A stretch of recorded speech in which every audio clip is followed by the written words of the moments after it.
صاف کہہ دیا کہ اگر تم اور جتنے اور لوگ زمین میں ہیں سب کے سب ناشکری کرو تو بھی اللہ بے نیاز ہے، قابل تعریف ہے۔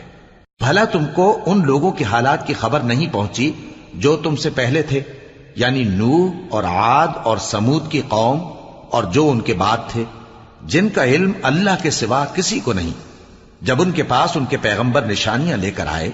تو انہوں نے اپنے ہاتھ ان کے منہوں پر رکھ دیے کہ خاموش رہو، اور کہنے لگے کہ ہم تو تمہاری رسالت کو تسلیم نہیں کرتے، اور جس چیز کی طرف تم ہمیں بلاتے ہو ہم کو اس میں بھاری شک ہے۔ ان کے پیغمبروں نے کہا،